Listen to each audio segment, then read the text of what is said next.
This Week in Startups is brought to you by DesignCrowd. Best custom graphic, logo, and web designs for your business. Get $100 off your design project at designcrowd.com/twist or enter promo code TWIST. And Walker Corporate Law, a boutique law firm specializing in the representation of entrepreneurs. Visit them at walkercorporatelaw.com. iTunes Review of the Week is from Mike. Big thank you for putting out the most unbelievable content for tech startups, entrepreneurs, and founders. Leave a review on iTunes and get featured on the show. Hey everybody, welcome to This Week in Startups, the show where we talk about technology, venture capital, angel investing, and basically how humanity is changing through the use of all this technology and solutions. One of the biggest things we've seen in the last couple of years is the emergence of social media. We're all interacting with people constantly on Twitter, on Facebook, on Snapchat. Now, when you're interacting with people, sometimes people have arguments, sometimes people have fights. And when you have millions and tens of millions, hundreds of millions of people, and now Facebook has well over 1 billion people, you get things that emerge that we weren't exactly anticipating when the internet started. In the early days of BBSs and bulletin board systems, the idea that a group of people could troll somebody, swat them, harass them to the point of, sadly, people having nervous breakdowns or killing themselves, gang violence, essentially, it's proliferated. It's dark days online. In fact, the entire season of South Park last year and this year is about trolling. And in fact, we have a presidential candidate who most people would describe as a professional troll, Donald Trump. It's what he does well. He insults people, he trolls them, and he's got a group of people who actively troll for him, right? And even in this election, we had Hillary Clinton talking about Milo Yiannopoulos, I think I'm pronouncing his name correctly, who is a fellow Greek, but also a bit of an embarrassment, a troll, a misogynist, I guess arguably a racist. I'm not sure if exactly people call him a racist, but he's a provocateur who was banned from Twitter. And Hillary Clinton, the most qualified person to be president of the United States, just objectively, at this point, seems to have fallen for the ultimate troll by quoting him. It's a big issue. And online, on the internet, people know me as a freedom of speech guy. A lot of people think I'm a misogynist pig who is a racist. That's not true. But I've had these active debates with folks. Today on the program, 2 of the people I've debated online are here to have an open dialogue about trolling, Twitter, freedom of speech, anonymity, all these important issues. And I'm joking, obviously, about a lot of this, but it is a deadly serious issue because harassment can lead to, sadly, people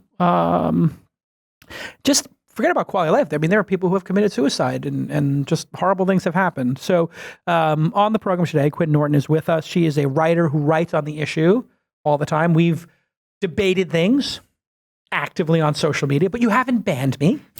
And Neil Dash, who I've known for a long time, literally blocks me. So I can't have any conversation with him, but you don't block me, even though we differ in some opinions. Welcome to the program. Thank you.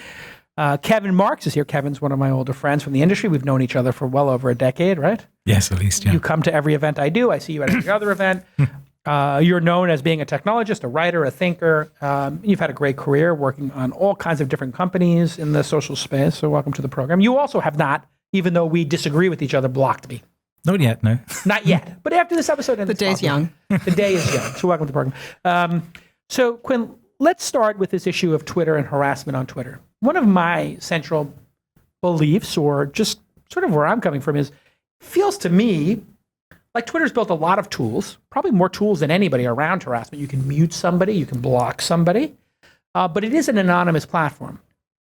So is it realistic to expect Twitter to get down to the granular level and actually police what people's intent was when they tweet and be the arbiter of what people say in tweets? Or should they be a platform and just say, hey, listen, you can use these tools and use law enforcement to deal with harassment, but we're not in the business of getting into people's actual words. What do you think about that position, which I think a lot of people have? I'm going to step back and question one of your assumptions. Here we go.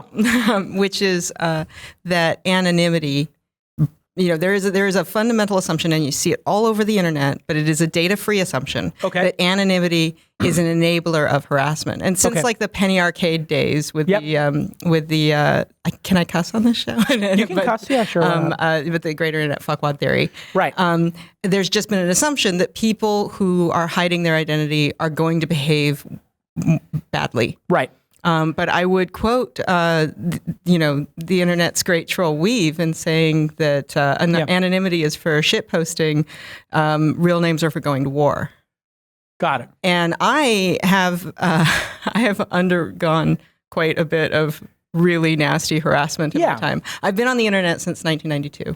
Right. So you were on it before the web? Yes. Like all of us? Yes. Like we're all internet old. If you're listening to this, we are the old men and women of the internet screaming for everyone to get off our lawn. Usenet Go for FTP. That's why we used it. Send command. Yeah. Usenet, IRC. Yeah. I remember, I literally have in my quote files me saying, why would anyone use this when there's perfectly good Gopher servers around here? But, eventually I caught on. Okay. But my point is that we have this assumption that anonymity enables these behaviors, but when you actually study these issues, anonymity is orthogonal. Okay. People using anonymity are no more or less likely to be abusive than people using their names. Okay. And quite a few people who have attacked me, my friends, people I know, other people who are women or people of color on the internet, they love to sign off on it. And the reason they love to sign off on it is because it boosts their reputation inside of their in-group. So there is a group of trolls who want to put their name on it. You mentioned Weave. Weave is a known... Andrew Aronheimer. Okay, I don't know exactly who he is. But that's his real name. I mean, he's got everything. He's got a SWAT sticker on his chest. Yes, he does. I know this only because he was Shanley, who is another social media activist, online's ex-boyfriend. Right. Which I found confounding because I was like, this woman is harassing me about me being a racist, and she dated a guy with a SWAT sticker on his chest. We've all made bad dating choices. I haven't dated a Nazi, though. I mean, I'll go ahead and put it out there. Dating a Nazi would be... when somebody takes their shirt off and there's a SWAT sticker, you may want to run. The swastika may have come after. Later. Got it. Many years later. But putting that aside, because some of these people are, he is way off the chain. I mean, massive anti-Semite, massive, he's a Nazi. A literal Nazi. I will say this, I've known Weave for many years. You know him in person? I know him in person. IRL, in real life. I have always maintained that Weave is a terrible person. Got it. And a friend of mine. You're kidding. No, I'm not kidding. And I will get another round of internet, whatever, for this. So you're friends with a Nazi? I am. I am friends with a lot of people. It is one of my roles in life is to go around and study different communities. Okay. I see what you're saying. From my perspective, I don't have to agree with someone to count them as a human being or even to have a relationship with them. Got it. So you're actually more in the freedom of speech and opinion camp then? I am. Got it. I am. And Weave absolutely knows how I feel. We've always been really clear on this. It's fascinating to me. Yeah. So you're friends with a Nazi? I am. Okay, just to get that out of the way. But in that, I do want to make it clear, I don't condone his activities or his beliefs. Got it. Okay. And I've confronted him about them. Got it. Okay, so you're into engagement. Yes. I understand. Yes. I actually understand that. I have friends who are voting for Trump. I have friends who use words that I would never say. But I think you can maintain a relationship with somebody whose opinions you don't agree with. Well, also for my work as a writer. As a writer, yes. And I write on social justice issues. Right. And I write on racism. And I write on whiteness. I specifically target writing on whiteness. Okay. And if I didn't speak to racists, how would I know how to speak to racists? Right. If you're a journalist or you're a writer, you need to be able to communicate with subjects. Right. So I don't want to just talk to people who agree with me. Right. You need to, yes, you have subjects, but a subject isn't necessarily a friend. So that's a sort of distinction. I mean, it may not be that much of a distinction in my head.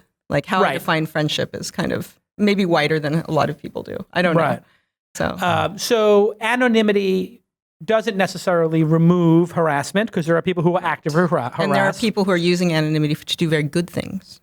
For sure. Yes, Kevin, the big example would be if you're a dissident in a country where you're not allowed to say freely what you want, you need to have an anonymity. In fact, that was one of Twitter's big presents. The other way around. And again, Quinn speaks more than I can. I mean, there's a mix of this. I mean, one of the things I would say is like, there's people, let's take it here. Let's take it, you're a privileged white guy in America, but you don't want to be attached to the things that are expected from you. You just want to be gentle. You just want to have a Pinterest where you post flowers and kittens, but you don't want that to rebound on you. You hacked my computer. It's not cool. You're not supposed to say that. And you have very short passwords. I'm kidding. That's why now I'm using password manager to put in 40 character impossible to guess ones. But I understand what you're saying. Like if I had some. So it's anonymity is a place where people play with identity. Right. And that is part of growing as a person. That was like part of the fun of the internet in the early days, is that you could have a pseudonym. We all had an avatar, and we could try on different personalities. Yeah. And I think it's one of those things, like if you're a teenager, everybody does this as a teenager, especially. If you're a teenager, you need a way of stepping away from your like Ayn Rand period. Right. And if it's always stapled to your identity, you're always having to defend a position that you may not hold anymore because you outgrew it. Certainly. I mean, there was somebody at, I don't know if it was Slack or another place that was, like a high-profile person who, or not as high-profile, it was The Verge, I think. It was a journalist at The Verge or one of these places that had been a neo-Nazi at some point, and he wasn't anymore, but, the Gawker found it, and, they tagged him, and, hey, this guy's a Nazi, but he was like, yeah, no, I was a skinhead, and I was part of the skinhead movement, I was in the bands or whatever, and now I'm not. Yeah. But Kevin, to anonymity in our discussion about this, I was sort of saying, maybe there should be two Twitters. You love Twitter. You're on Twitter all day. I'm on Twitter all day. We have the same addiction and/or we both love using it.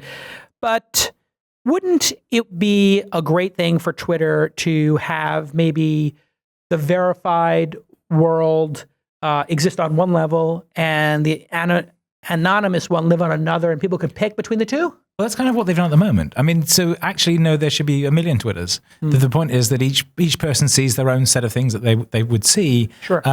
What is tricky, and Twitter has made that choice. They've said, okay, there's a bunch of people that we think should be verified and have a different experience of Twitter. Right. And then there's a bunch of other people who aren't verified. I'm not verified. No. I'm verified. So you have the verified tab. You can only see other verified people. You can say I only want to see the verified people. Yes, I have that tab. I haven't asked to be verified. It's incredibly boring. But the point is, they were modeling. Basically the problem is when you're connected to the internet, everything doesn't have a normal distribution. It has a parallel distribution, which means there are the enormously popular things and the less popular things, and the entire spectrum is there. Sure. So Twitter's attempt to model that is to say, for the famous people, the people who are objectively famous, known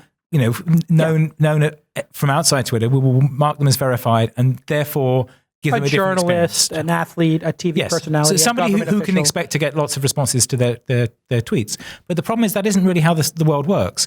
Any given tweet can be one of these ones that takes off and becomes the famous one. Right. And so if you're in that situation, Twitter's verification doesn't give you any protection. So suddenly you said this thing and it struck a chord with people, it took off. And now you're in this place where your phone is buzzing every 8 seconds and you can't turn it off because you can actually get to it. And that model is broken down. You're not verified. You can't just say, just show me those things. The filters are not predicated on that basis. So there's this sort of very odd thing. There's one thing where they say, on Facebook, your friends all have more friends than you. Yeah. Because you will know one person who has a lot of friends and therefore the average will be off. Right. And on Twitter, it's like every tweet you read is more famous than any tweet you will write because it's showing you the most popular ones, the ones most responses, the most retweeted ones. And so there is this intrinsic thing of it amplifying engagement. That's kind of why it exists. That's part of the point of it, is that it extracts engagement from the world and spreads it around. Right. But that means it amplifies the attacks and the badness as well as the newsworthiness, if you like. Okay. When I get back from this important partner break, Kevin and Quinn, I want to ask you, how would you solve the trolling problem on Twitter when we get back? Visit designcrowd.com/twist and save up to $100 on your design project. If you don't know, DesignCrowd.com is a place where it's a marketplace, and you put up what you want to design, and a bunch of designers go compete and build you a great logo, designs for your website, etc. And they've got over 500,000 registered designers from around the world. It works really simple. You post a brief, hey, here is what I'm looking for, and you'll receive 60 to 100 different designs or more. And you then provide feedback, and you get changes, so you can go back and forth, and then you select the best design and approve payment to that designer. And if this all sounds scary, like, oh my God, I've never done it before, don't worry, there's a money-back guarantee, and I did it. from my website, calacanis.com. And for $500, we received over 350 designs. I'm not sure you're going to receive 350. I did tweet it. So maybe you'll receive 60 to 100. But it was amazing. We got a ton of great icons and illustrations and portraits and bulldogs. You can go see it if you go do a search over there. And you can help me select the winning design by voting at designcrowd.com/twist. Their other clients include Harvard Business School, the old HBS, Virgin, HTC, Absolute Vodka, Amnesty International, which was my first job out of school, and over 100,000 other small businesses. So here's your call to action, everybody. Go to designcrowd.com/twist and save up to $100 on your design project. Give it a shot. You're going to love it. I guarantee it. Designcrowd.com/twist, and you'll get $100 off. I guarantee it, but I don't have to guarantee it because they guarantee it. It's got a money-back guarantee. DesignCrowd, it works. It's awesome. Go ahead and visit at DesignCrowd. Oh, go ahead and follow them on Twitter too, at DesignCrowd. Okay. Hey, everybody, welcome back to This Week in Startups, where today we're talking about anonymity, the internet, social networks, trolling, dare I say, safe spaces and trigger warnings. We'll get to that too. My guests are Kevin Marks, technologist, writer, thinker. You can follow him on the Twitter at Kevin Marks, Marks, just like it sounds, and Quinn Norton with two N's, Quinn, Norton. You do a lot on Medium. I did. I worked for them for a while. Oh, you worked for Medium? Yeah. Very cool. I'm a minor investor in Medium. When we left you guys... I invested time in Medium. You invested time in Medium. Medium's cool. I like Medium. When we sort of set the stage here that Twitter... We all know Twitter has a massive harassment problem. Mm-hmm. Mm-hmm. I'm kind of the opinion that there's enough tools there and law enforcement should be enough to make this work. But I get the sense you guys disagree. So I will say something about the law enforcement thing is that is not... Let's talk about that. Yeah, that is not an open channel to many people who are getting harassed on Twitter. Well, I don't understand. If you're on Twitter, you can't call the police? So in a lot of countries, you can't. Okay, well, let's start with here in the United States. Twitter is a global thing. Okay, so let's start with America. Also, in America, a lot of the people who are in marginalized communities can't really call the police without risking getting shot. That's a fair point. And also getting harassed, getting questioned, so on and so forth. Our justice system is not equal. Yes. Yeah. And even if they don't risk that, or if that doesn't happen, most police departments are not equipped to understand either what could potentially be a crime or even what to do about it. Right. Really? Because when people say, like, if you actively threaten somebody, not only will they turn your Twitter handle off, because we just had, like, I think somebody from Instapundit said run over the protesters or something, instantly got his Twitter handle banned. Yeah. But that's not done by law enforcement. That's being done by Twitter. That was done by Twitter. Yeah. But when Donald Trump made a joke about assassination in relation to the other candidate, he got a call from the Secret Service, or his campaign did.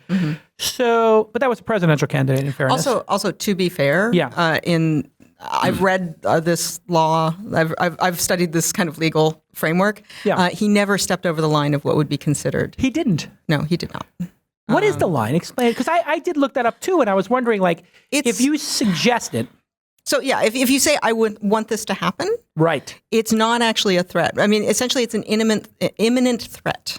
Imminent threat. That seems open to interpretation to me. It is, however, it's also kind of been clarified fairly well in case law. Ah, I see. So in case law, it has, because when he said, we're a precedent country, so precedent's what counts in the end. Yeah, right. When he said, let's see if her Secret Service put their guns down, what happens to her?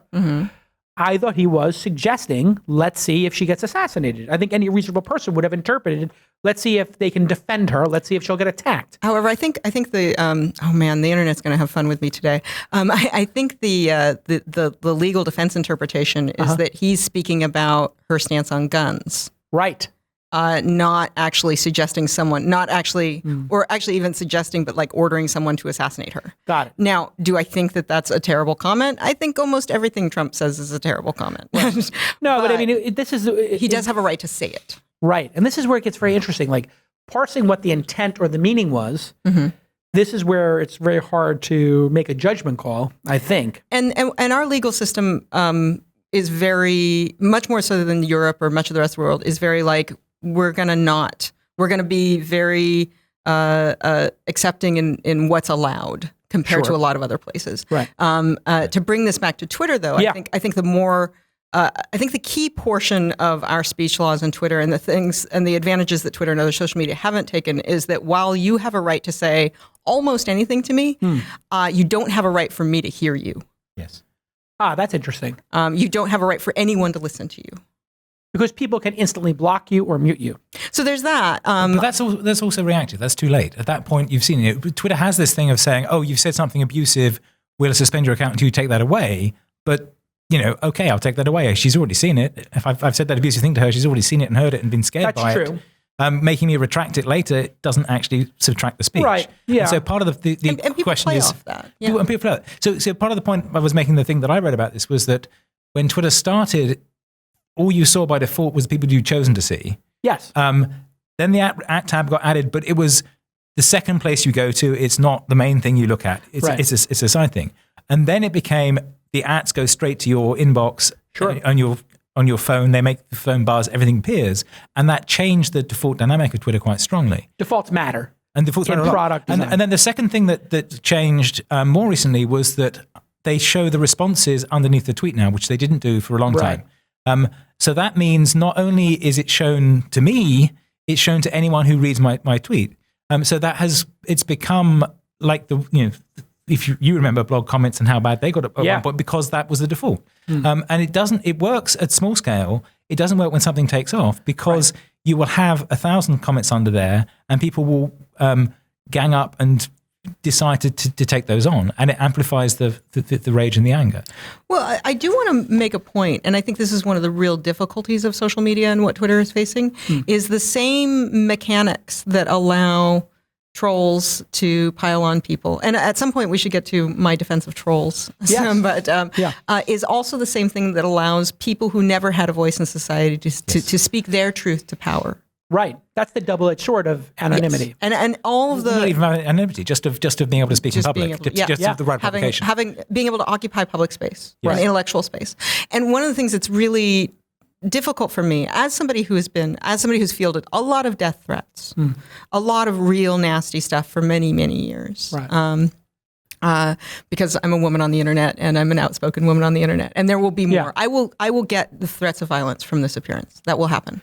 Now, when you get these threats of violence, let me ask you. But let me just finish. Yeah, is that now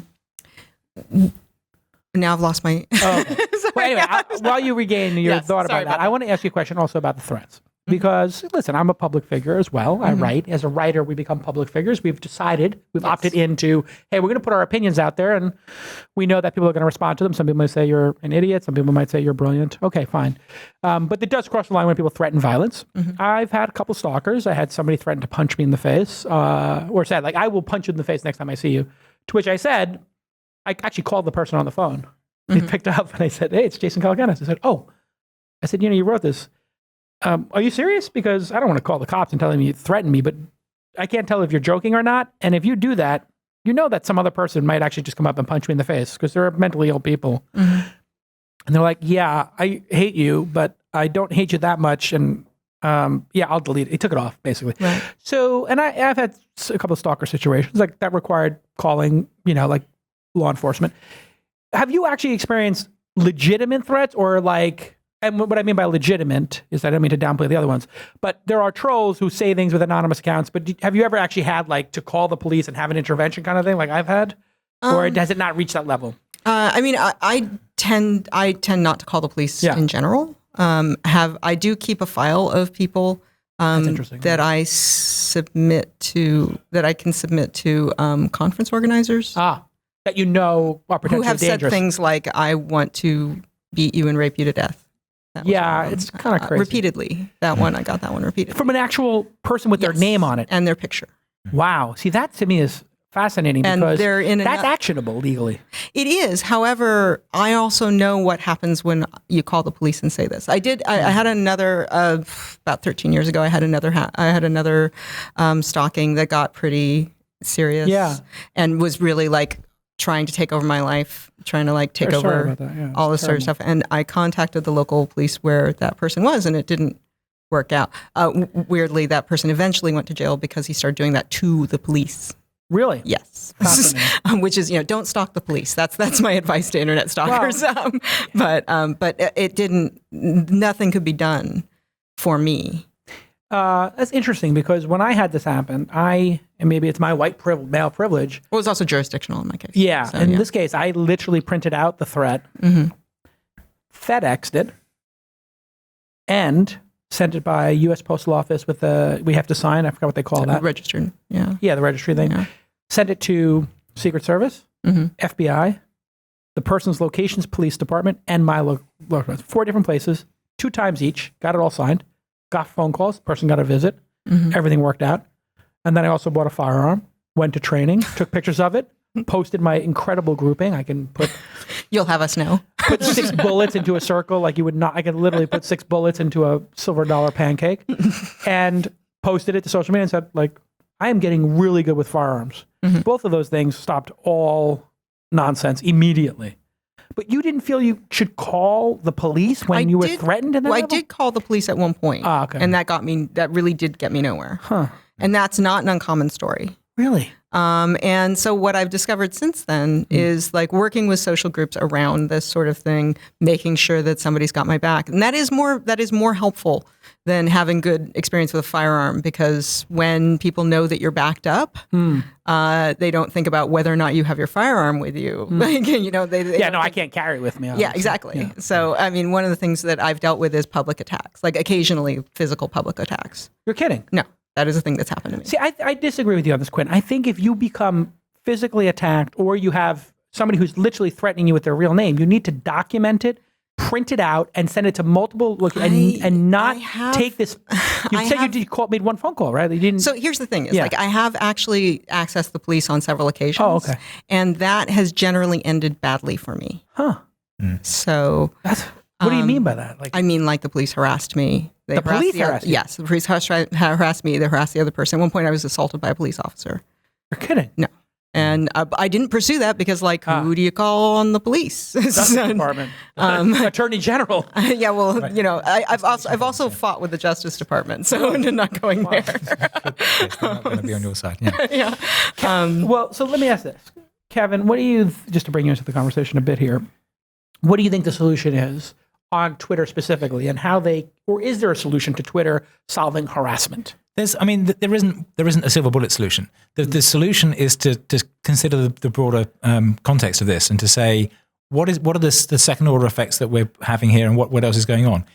If it is easy for people to show off to their friends that they're harassing people, then you're going to encourage them to these harassment groups. You're going to make that stuff visible.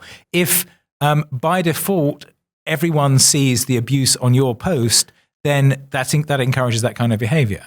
So doing more nuanced display of those things is part of it, but it's a subtle thing. And and the other thing is that the norms get set over time. So Twitter's norms were set early in a very different way, and it was one of the reasons we all joined it, because it felt less pressured than blogging. Right. It was a place 140 characters. But also it was a place you could just post random thoughts and your friends would see them as well. And it took a while to become this meme amplification machine that it became. But and part of what they did with the verified thing was try and preserve that model of it's a place you can post things. And in your head you're posting them just to a few people, but in practice they're visible to everyone. And that dynamic of I'm talking to a few people but everyone can see it is a really hard problem.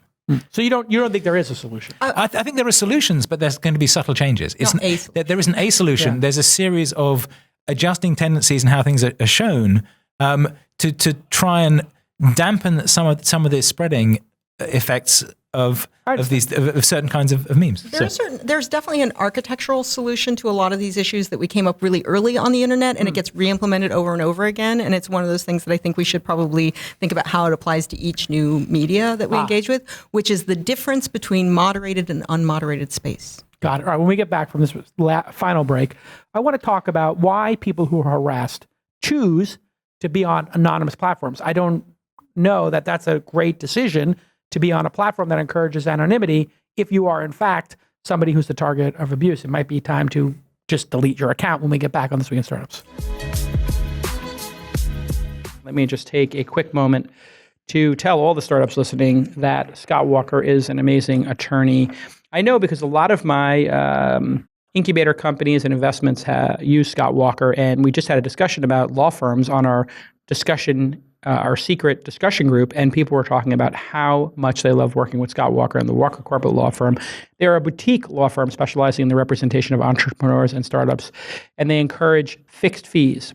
They believe billable hours reward inefficiency, and they just love to tell you this is what it's going to cost. How refreshing is that as an entrepreneur to not have that sticker shock, to not have that fear of opening up the PDF from your law firm and getting that ridiculous surprise that they went 3 times over. You're not going to have that happen with the Walker Corporate Law Group because they do fixed fees, and all their lawyers have a decade or 2 of experience. No junior associates who are getting on-the-job training with your startup. They do mergers and acquisitions, licensing arrangements, terms of service, privacy policies, and they just love working with startups. The founder, Scott Ed Walker, is a total mensch and just a lover of startups. I've known him for a long time. He comes to all my events, and he's indefatigable in his support of founders. You can give him a call right now, 415-979-9998. 415 is San Francisco, 979-9998, 979-9998, or email Scott at Walker Corporate Law, Scott at WalkerCorporateLaw.com, or visit WalkerCorporateLaw.com. And you can follow Scott Ed Walker on the Twitter, at Scott Ed Walker. And everybody go ahead and thank at Scott Ed Walker on Twitter if you're a super fan, because he has been, I think he's the longest running partner of the show. So thanks again to Scott Walker for representing my companies and doing a great job at it. Hey, everybody. Welcome back to This Week in Startups. I'm your host, Jason Calacanis. You can follow me on Twitter at Jason, and you can follow me on Instagram at Jason. You can follow me on Snapchat. I don't do anything there. Follow the show at TWI Startups on both Instagram, Twitter, and you'll find us on Facebook and other places as well.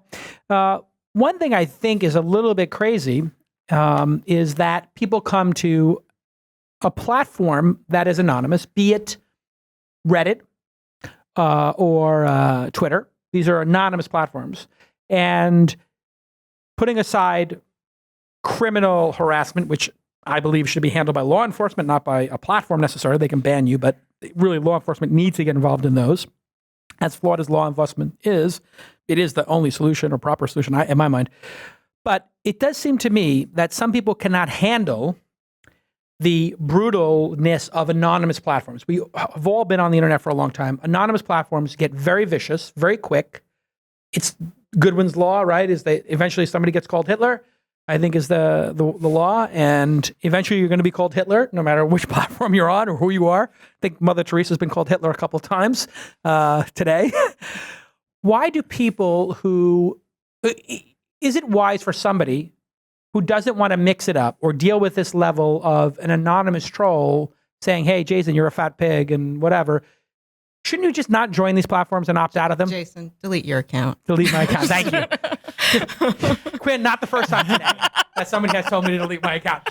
Which, by the way, I love that. I mean, one of the great insults of all time is delete your account for sure. But it used to be people would say die in a chemical fire. That was like, they still say kill yourself. Kill yourself. And that's one that I track that one. Yeah. See, I had actually said that as a joke for a while, and I stopped saying it on the show because I said it because I was at a movie theater once, and one of my friends was talking. He's shouldn't not talk in a movie theater, and somebody behind him just yelled at him, "Kill yourself," which I thought was hilarious as a response to.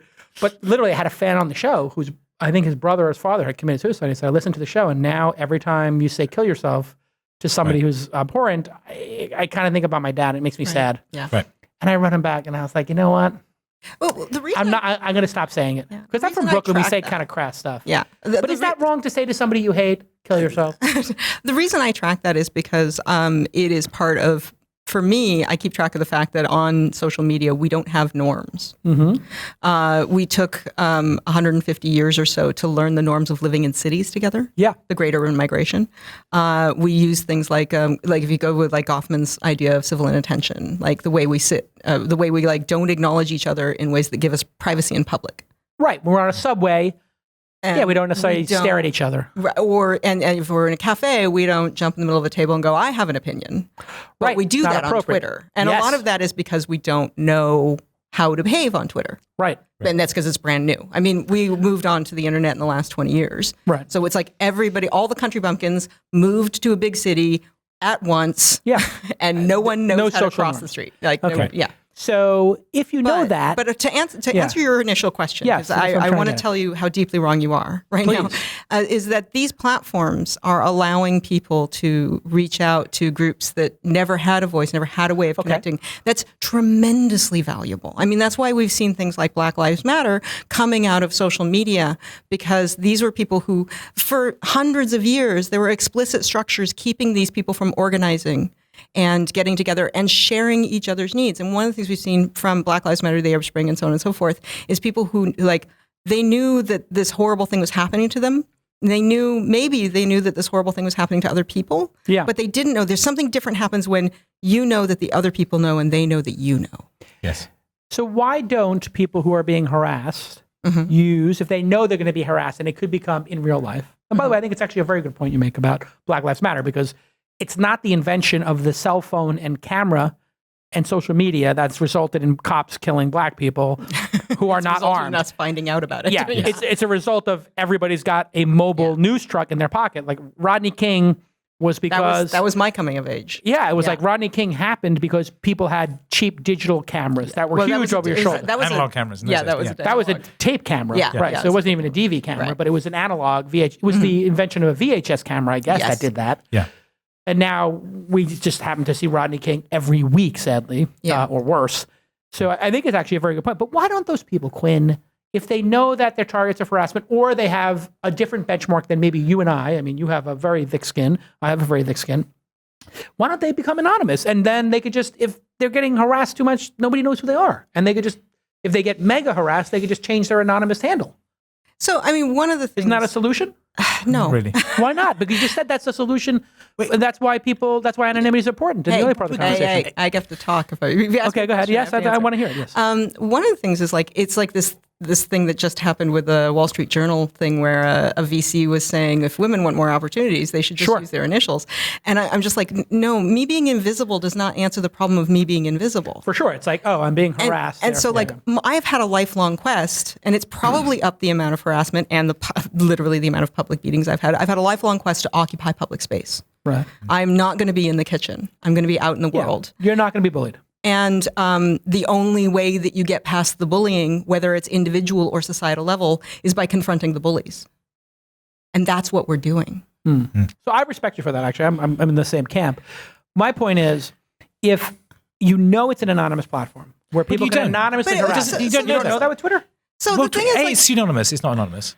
There are platforms that are fully anonymous, like 4chan, where there is no binding between one post and the next. Okay. Whereas Twitter is you create a pseudonym and you can use it. Yes, you can. So wait, let's explain that for the audience so we can really have a granular discussion here. You call you're saying I'm incorrect by calling Twitter an anonymous platform. Yes, because it's persistent pseudonymous. So it's wait. Say it again. Persistently pseudonymous. I create a pseudonym. So I create my Twitter handle at Kevin Marks, which is not particularly pseudonymous. Right. But it could have been... But if it was K-Dog? Yeah, it could have been anything else. Okay, mine is pseudonymous. Was it pseudonymous? Yeah, that's not my legal name. Quinn Norton is not your legal name? No. Okay, fine. Go on. People know you by it. Okay. So if you did K-Dog... Right, and then I could post as that. But the point is, there's a persistence between the post and that. You know because Twitter says it's the same person that it's the same person. Okay, fair enough. So at a platform like 4chan, every time you post, it just strips all identity. Yes. So you can put a name in it, but I could put your name in the next time I put mine in. So there is absolutely no binding between successive posts. So different spectrum of anonymity. So there is you can. Or identity. You can go slumming on Twitter. You can say, okay, I'm going to, as well as my public persona, Jason, I'm going to have this other persona where I go and tell people how great Jason is, or argue with Jason to make Jason. No, exactly. Which people do. And there is this, it's one of these sort of weird temptations of the internet, is that you post something, a bunch of people attack you you've never heard of, and you create this other you to go and argue with them. And this happened over and over again. Yeah. That does go back to Usenet. Yeah. And somebody was doing that on Yahoo. Actually, I think it was the Whole Foods. Oh, people are doing this on Amazon. Amazon lets the author identify themselves and then have reviewers be pseudonymous. Right. And then there was a day when they accidentally revealed the connections, and you can see that the author's sock puppets arguing with the other people. Yeah. Oh, so genius. I like to anonymize and argue with myself. We're talking about online. Well, no, we're not talking about. Sorry, we're not talking about in real life. I was back in my closet. Well, it's a classical tool of rhetoric. That's basically what true. Plato did. That's true. It's like you write a discussion between different personas to think about something. I think the Whole Foods founder, Emmy Award-winning producer Jackie, checked this, but I believe it was the founder of Whole Foods, I want to get it right, was on either Raging Bull or Yahoo Finance with pseudonyms having conversations about the stock price, which is really crazy.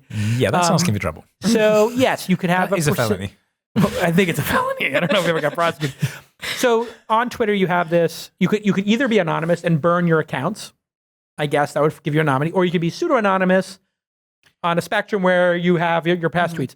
Why don't the people who are being harassed on this platform just come in and say, you know what? I know there's a propensity of this. I'm just going to operate as J-Dog. Well, you're building a community. Yeah, because the point is you're trying to you're going there to have a conversation with a subset of people, and you're trying to avoid a conversation with another subset of people.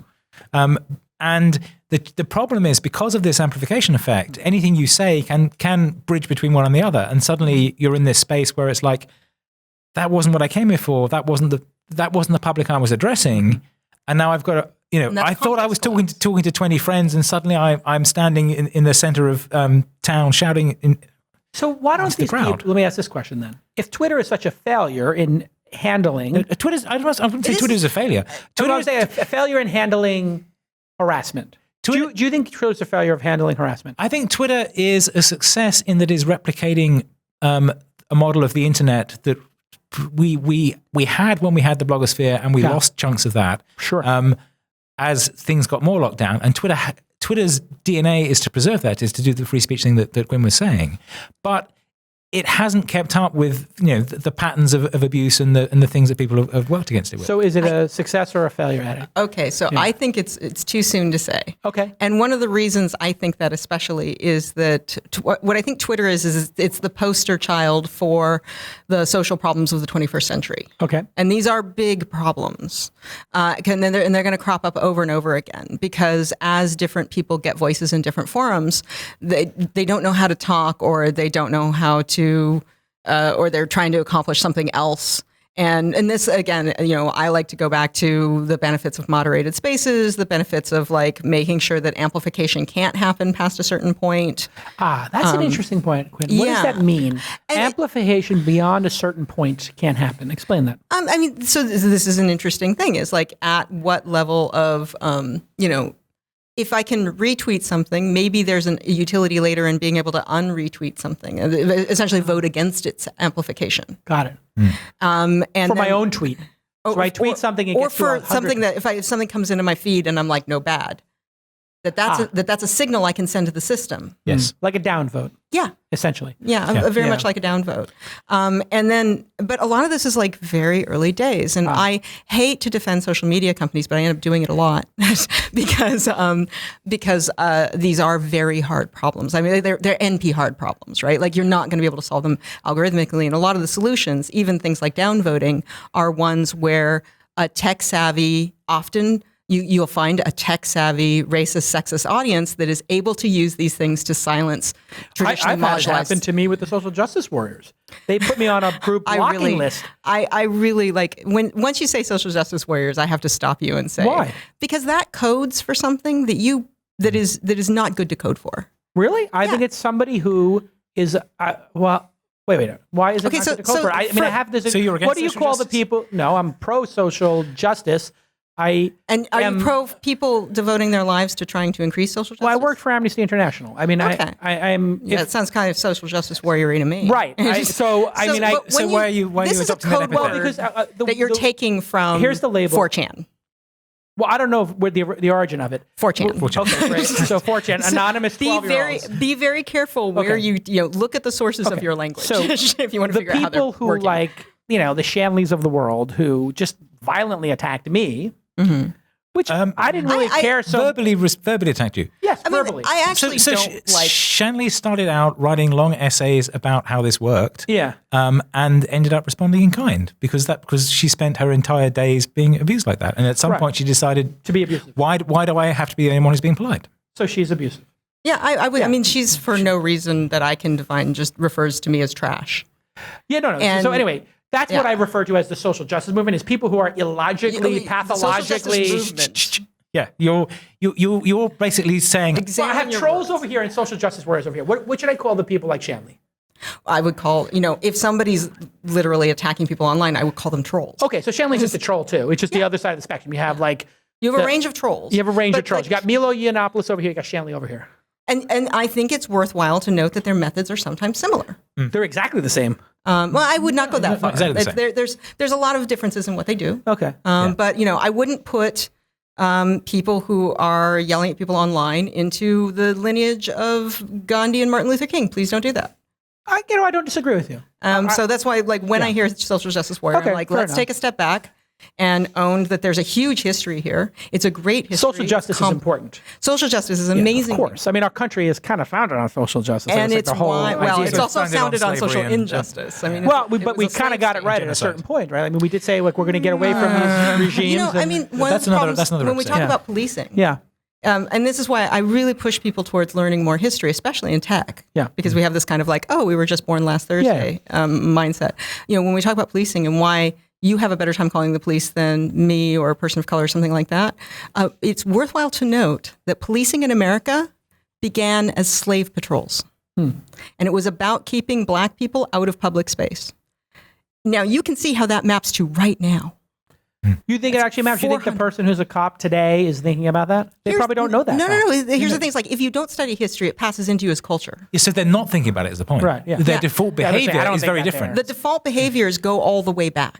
Yeah. Like, if you have something that was given to a culture 400 years ago and nobody changed it, it's still there 400 years later. Right. Yeah. And so it's about norms of behavior. And online we have a set of norms that appear in a space, but it's a much more plastic space. Things can change, and those norms can evolve over time. And if you're not careful, if you're not guarding the norms of your space, you end up amplifying bad ones. And that's kind of what we're getting at with Twitter. Twitter has accidentally amplified some bad norms and needs to work on adjusting those back. So there isn't necessarily a quick technical fix for this. Yeah. It's about looking at these patterns of behavior and saying, okay, there's something going on here. Yeah. What is it? How is this happening? Is there something we can do that would change this? Is there a way to promote? And some of that is going to be user education. Some of it is going to be people learning, I think partly from the platforms as people get their crap together, about leaving spaces that are not, because so that's the thing. Was my point, Quinn, is that people should leave. That's not leave platforms. Like leave discussions that are not for them. I see what you're saying. Right. So stay on the platform. Yeah, but disengage the discussion. But you don't need to be in every channel on IRC, and there's some that you're not going to want to be in for long. No, definitely not. Yeah, or at all. Yeah. And now the IRC channel on Twitter can just come to you, but you need a way of shutting it down and pushing it out of your view. Right. Yeah. And or having it not come and find you in the first place. That's the other half. Yes, yeah. I think that this is not. I think if you're going to go to Twitter, and I think it's actually starting to happen, which is people are leaving Twitter who are not interested in people not owning their words. In other words, Facebook, because of the real names policy, and it's not 100% perfect, but it trends towards people owning their words because it is hard to have an anonymous account on there for a long period of time, because people rat each other out and they shut down the anonymous accounts. Although that may not be why. I mean, you're kind of you're drawing a causality which may not be valid. So the point is that Facebook very carefully seeds itself on people you already know. Right. So there's this weird thing because of the newsfeed algorithm? No, because of how you sign up for it and how you join it in the first place. So you in the model of signing up for Facebook Put in your spouse. I am finding my spouse. I'm finding my classmates. Yeah. Its seed it's for finding your classmates. It's for building your graph. Whereas Twitter's seed was follow famous people. Follow. Well, no, not interesting people. No, it had a partly social seed to begin with as well, but it became it was low friction to follow somebody, and it didn't require them to say yes. Right. So it was easier to follow people. So there was a subtly different dynamic at the beginning. It's a much more weak ties platform than the strong ties platform. For sure. So there is this weird feeling on Facebook that Facebook is more public than even though not many people can see it necessarily, than posting on a blog is, because it will be sent straight to your grandmother. Right. So behavior should be a little better. No, it will be different. It is enforcing a normative pattern that trend towards better. I'm standing on stage at the family wedding and saying this, and my drunken cousin will chime in, but I can't shut him up because we have the connections there. So Facebook is a public space that has a different norm in it because you're speaking to that crowd, friends and family. And it's one of the reasons, initially that wasn't Facebook's crowd. Initially, Facebook's crowd was your classmates because it was done to universities. Nobody else could see it. And part of its culture grew up like that. That culture has dissipated now because it is now. This episode's completely failure because we're agreeing on everything. Well, I thought we disagreed about people who are sensitive shouldn't go on Twitter. I still think you should delete your account, Jason. Yes. But no, I do not the only one. I literally think no one should delete their account, but that's another discussion. But I do think actually one of the things is Facebook, it gets a little too much credit here because there's abuse on Facebook, but it's kind of drowned out by other things. And bar mitzvahs, weddings, which are viral a different videos. Kind of social media abuse, but like the abuse gets drowned out, and I think what that leads to, especially when you're outside of America, is a bunch of people suffering abuse in silence without even that abuse being visible enough for other people to step in and take care of them. So it's a different kind of abuse, and it's really bad. It's really painful, and it's done real harm in places. But Facebook doesn't really get called on the carpet the way Twitter does there. You're very smart, Quinn. I have to say that. I mean, I don't care what the rest of the internet says. I think you're smart and should keep your account. All right. No, you know why I say that's a very intelligent point is because I think because they are just obsessed with growth and engagement in the number of minutes, if you have an unpopular view, which sometimes are the right views and sometimes the important views, it was unpopular to be pro-gay marriage. It was unpopular to be for the women's vote at different times in the history of this country. And there are things that are unpopular probably right now that in 100 years we'll look back on and say factory farming might be unpopular. Those things get drowned out because they're a bummer and because they're dark and because, I don't want to see a factory farming video of animals being abused in a factory. And why would Facebook show that to everybody else on your feed? Because it's not in the best interest. And it's like, if you're on Twitter, if you follow somebody, you see what they see, what they say, because you've chosen to follow them. You don't get to pick, and certainly Twitter doesn't pick for you. Yes. Right? Like Facebook is picking for you, which I find so sinister. And every time I click on the Moments tab, I'm like, oh, that was a mistake. So and I'm just staying with that. So I think Twitter has a lot more, a lot of positive things that come out of it, but the positive things that come out of Twitter are hard, but they're also in the same shape as the abuse sometimes. Right. And that is the thing that means that you need more than just tech to make sense of it. Yeah. You need to sit back and say, okay, let's evaluate this as a human. What is going on here? How do we make sense of that way? And we're not just talking about social media companies. We're talking about how people human on the internet. Right. Yeah, how people act like humans on the internet, which is interesting because when you and I, when the three of us talk on the internet, it seems like we're so far apart. And then we're here in person, it seems like we're pretty close. Like we both think there's good and bad to Twitter. Right. And we both think Facebook's got some nice aspects to it, was loathsome in other ways, where it's kind of close. My disagreement with you on Twitter was that a real names policy is a terrible idea. Okay, what about a partial real names policy, which is in the interest of an individual? In other words, as an individual, I can the example you used Yes. for real names policy was somebody who did all of their harassment under their real name. Yeah. You talk about Milo? Yes. Yeah. Well, okay, and so let's go to Milo. he was verified until shortly before. Yes. So do you think they should have removed it? Let's have a multi-part question here. Multi-part question. I'm going to instruct the witnesses to try to answer the question. That's going to be difficult with these two. So, should Milo have lost his verified check mark? Yes or no? I am really uncomfortable with the verified checkmark in general. Okay. As a journalist, and it's one of the reasons I haven't like.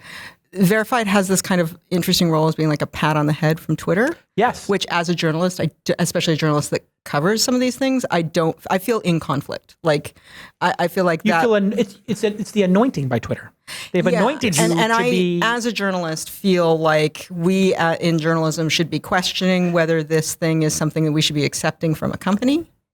Yeah, it's like the platform is, who does the platform choose to anoint and why? And what is it actually saying? They've never been clear about that. Right. The original point was, this is not a fake account. The point is, this is not somebody impersonating somebody else. That was the original. That was the original, because it was so unbelievable that Ashton Kutcher or other celebrities would be on it. When Barack Obama, who was a senator at the time, was running for president, and he wasn't even the lead, when he got on, he had like 20,000 followers. People were like, is that really Barack Obama? Right. So that was the point. The point was to avoid impersonation, but it became a tool for Twitter to encourage other people, celebrities, to join it. So, and it was used for the media because Twitter was very smart about understanding that they are the flow of stories to and from the media, and they wanted to encourage that. So, but by verifying the media, that was a structure of that. This was the same thing that Google missed completely when they cancelled Reader. Reader was that same kind of flow between people who cared about publishing in public and doing that. But Google said, well, aren't enough people using it, we'll kill it. So there was a smart thing from Twitter from that point of view. But the challenge is, what does it mean? And as you expand it, what does that mean? I've argued for distributed verification, where you just verify the URL I'm pointing to. Is that URL pointing back? Right. So if you're at Jason and it points to jasoncalacanis.com, or it points to Twist. Yes. And you point back. I put a snippet on that page, so I prove that I have access to edit the HTML. So you basically prove you're on that site. So that's a way of making a commitment that says, I am this other place as well. Right. But because that's distributing power away from the site. I can think of so many ways to mess with ways, XSLT attacks and stuff like that. There are ways to mess with it. But it's a slightly higher barrier than this, and it is actually verifiable. Well, you can perfect verification is a goal, but an impossibility, because you could hand your account to somebody else. And I just always think of the worst thing to do in these things. So that's just me. Yeah. But so back to the check mark in Milo. Should Milo have gotten his check mark removed, yes or no? I think that, first of all, I'm not sure that he should have had it in the first place. But I also think that if it was being removed from his behavior, that's when they should have banned him. Yeah. Now, I have no problem with the idea that Twitter is going to ban people. Like, Twitter is a company, not a government. Mm-hmm. And if it wants to say, these are our community guidelines, if you defy these community guidelines, you're out. Got it. I think that's fine for them to do. I have no problem with that at all. Well, they're a private company. They should be allowed to do that. And that's part of their free speech. Right. It's their platform. They can choose. Yeah. So, but if you want my opinion on Milo, I think by the time they wanted to strip this of him, they should have just gone, you are not okay. Right. You need to leave now. And they eventually did say that. But they did ban him eventually. Mm-hmm. Mm-hmm. So what do you think, Kevin? Should he have his check mark or not? Or are you with Quinn that he should have been banned out? I think he should have been banned. I said at the time when they took his check mark away that they should have banned him for his behavior, because his behavior was orchestrating harassment. And so you believe that because he's got all these crazy followers who harass people, and he says... But that is the entire goal of his day. Is it his goal? Yes. Yeah. Okay. It was yeah. He's not reticent about that. Well, when he starts making fun of somebody for being ugly or fat or whatever, should that be allowed? I think that is the kind of decision that a platform should and can make, and that's something that probably needs to evolve over time. Yeah, it just seems so hard to enforce.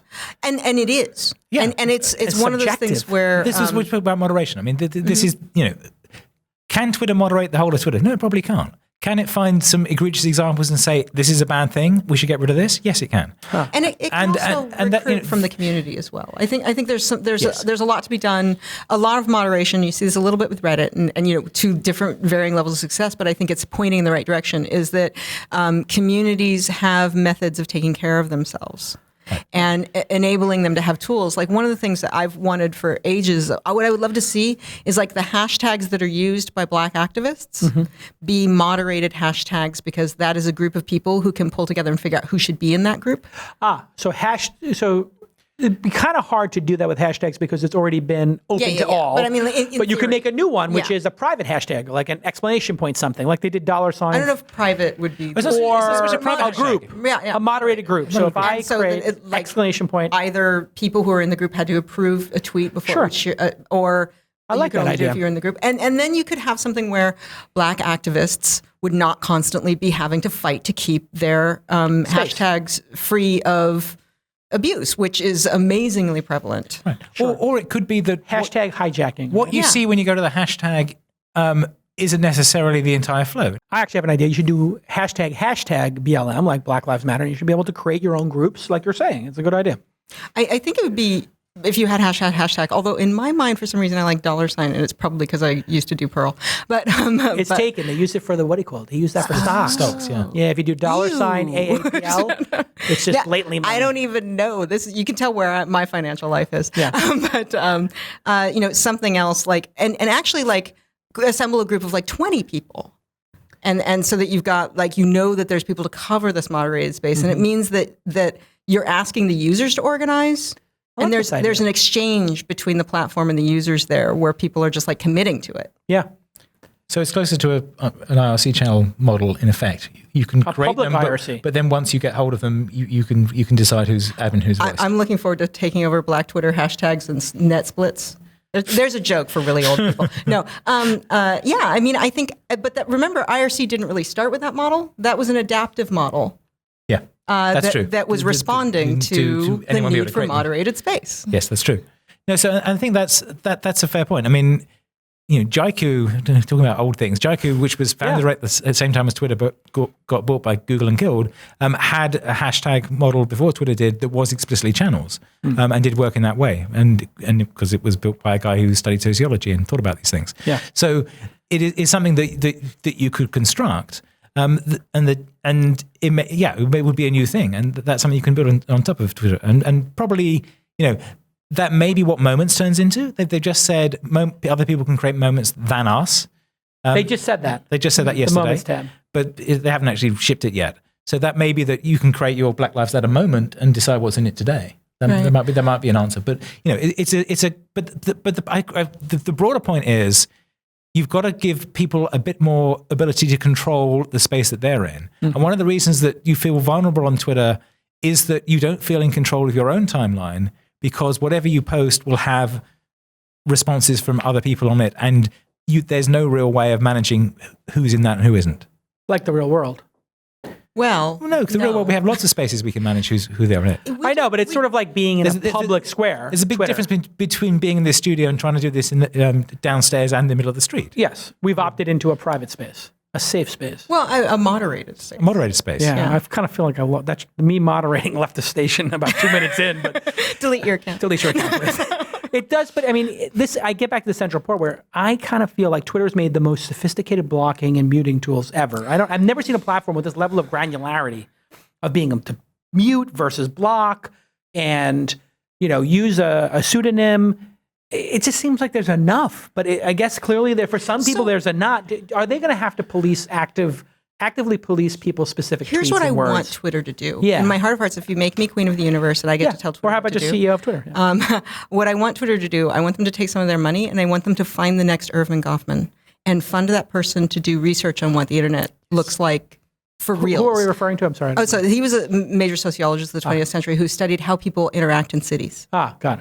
And tell me the name again. Erving Goffman. Okay, got it. I mispronounce his first name all the time. Goffman.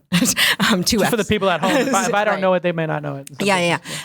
So, I mean, to understand how our lives work now, there was a huge body of amazing sociology that was done. I mean, there's the famous names that we know, like Milgram, and that sort of thing. And these are people who are studying how people work in social situations. Sure. And you must continue the experiment. You must. Continue the experiment. How do we do this? How do we do this online? I mean, we've all just moved online.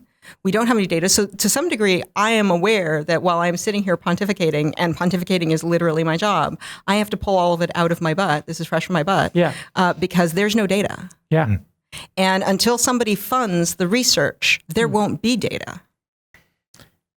And it makes sense for the companies that are building these platforms to do that funding. Yeah. Because they need to understand it better. And at the moment, they're letting engineers and semi-trained AIs do this.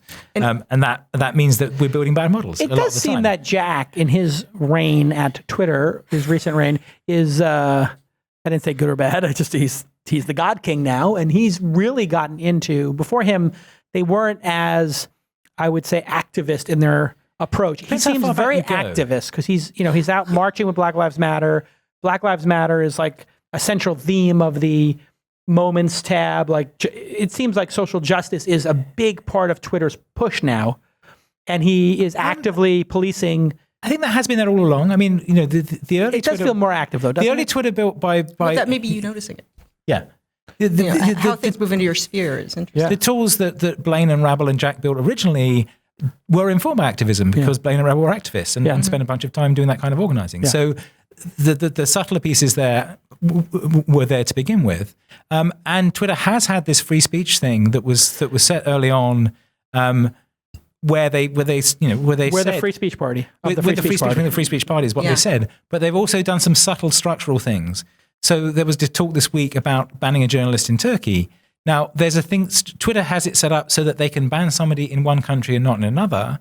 They do? And yes, because they have to respond to law enforcement. So if the French government operating in the real world, if the French government says this guy is a Nazi and mustn't be allowed to speak, they say he's not speaking in France. And in the same thing, they explain how this works. They say, and if you want to change which country you're in, there's a little pop-up here. You can change which country you're in. So if I ban someone in France, I can decide that I'm actually in Germany and read it.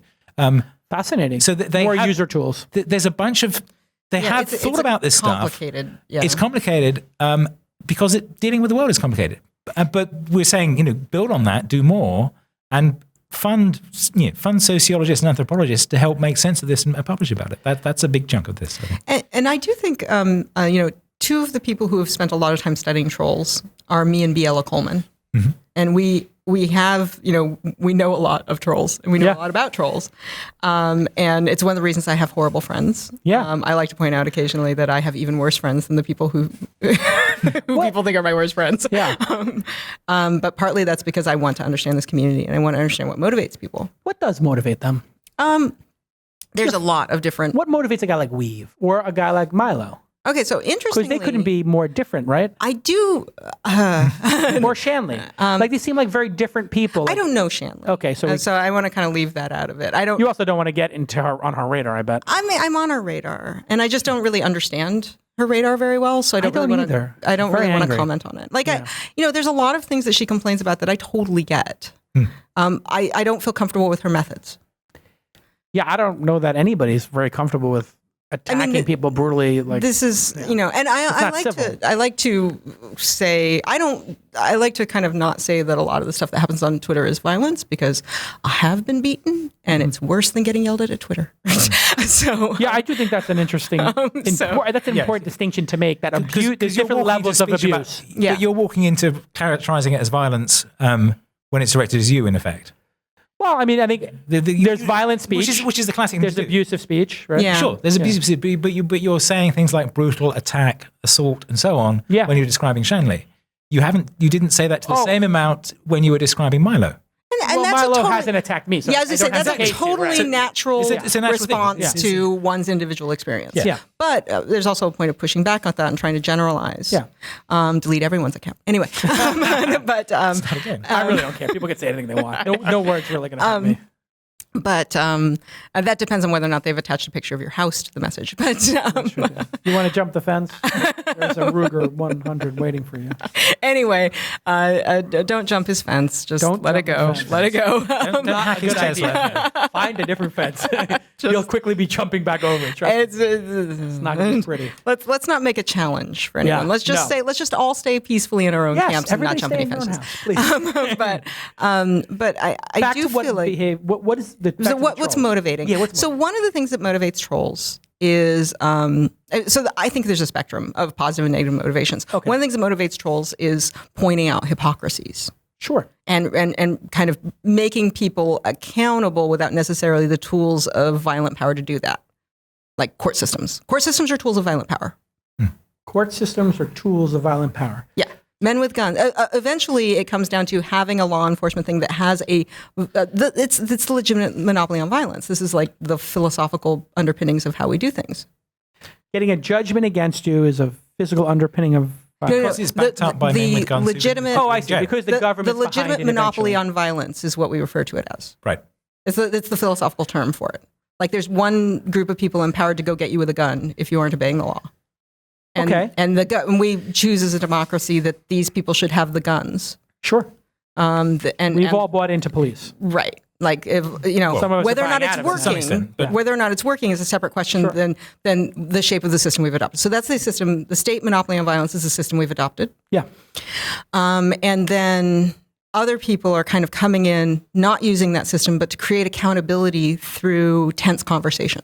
And that to me is like actually the best part of trolling is the kind of sometimes satirical. I mean, if you look back on like one of the classic trolls of history to me is Lenny Bruce. Lenny Bruce's How to Relax Your Colored Friends at Parties was there specifically to make liberals uncomfortable. Yeah. And I think it's a great piece of work. It was very, I don't know. It's not banned from Twitter now. There's a lot of things like, and so that's the good end of trolling. Yeah.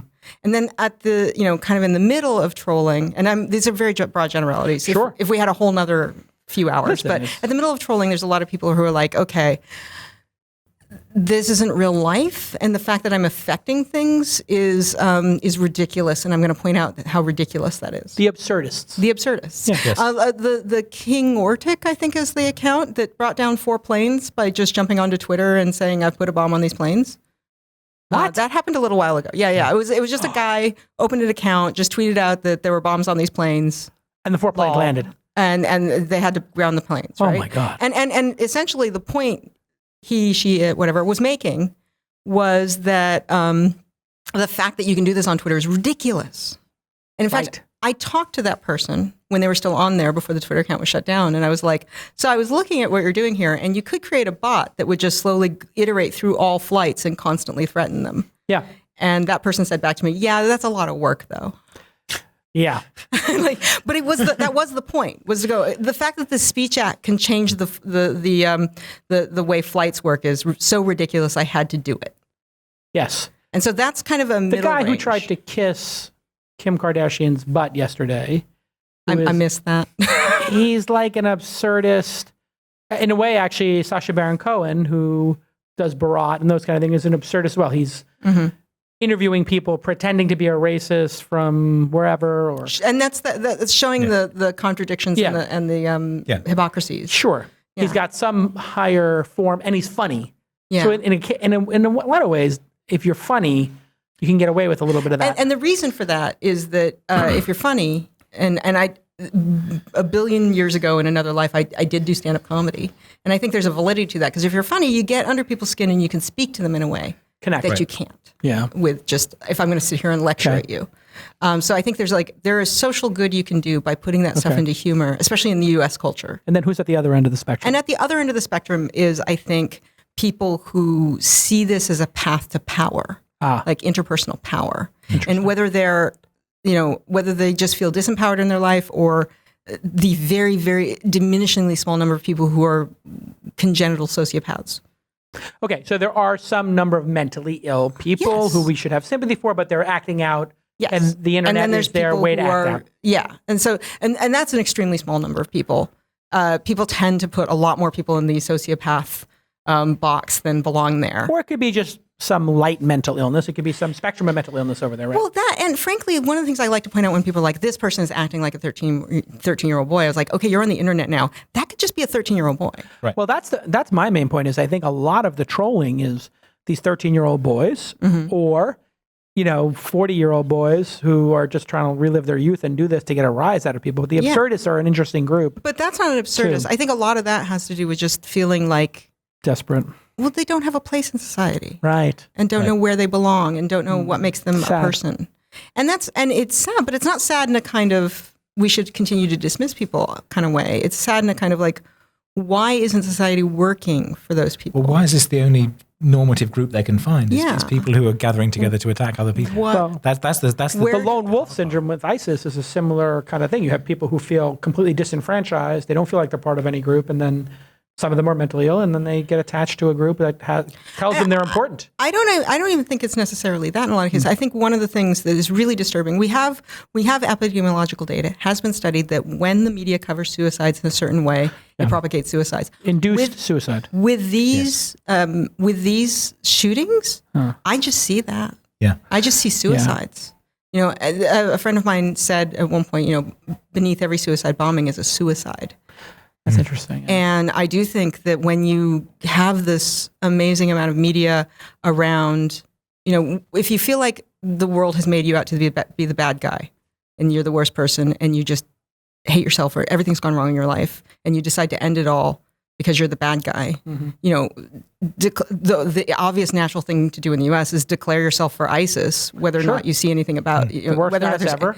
I'm part of the group. Yeah, like everyone hates me. I might as well be. Yeah, I'll confirm it. And you see that, and that's the script. Like whenever we have a script of what the worst person is, there's a bunch of people who end up occupying that because that's how desperate their life has gotten. Yeah, the copycats. I mean, it's just very clear. And it's just that meme, whatever the meme of the age is. And right now it's ISIS. Right.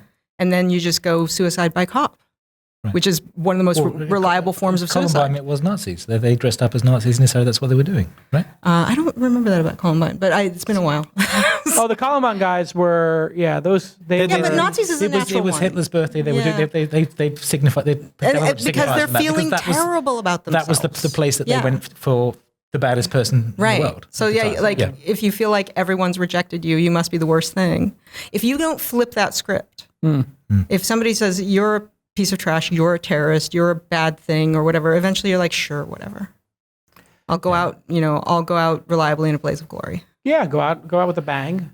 And I think and the way and we the newspaper cover will publish this, my manifesto. Yes, or even in most cases there isn't even a manifesto. Yeah, these people are not. It's not like they're the Unabomber, where that person was obviously like an Ivy League educated, very intelligent person who literally had mental illness as well. Right. Yeah. So I do think we in the media bear some responsibility for the rash of shootings and semi-terrorist related stuff because what we're seeing is a really popular form of suicide by cop. Yeah. And we're reporting it in a way that propagates it. It does happen to be a disproportionate number of Muslim men doing it, though. So how would you account for that? So that's not true. There's a disproportionate. No? Well, I mean, like things. There's a whole bunch of white guys going out. I mean, there's a disproportionate number of men doing it. There was a guy yesterday who went and shot up a mall dressed in a Nazi uniform.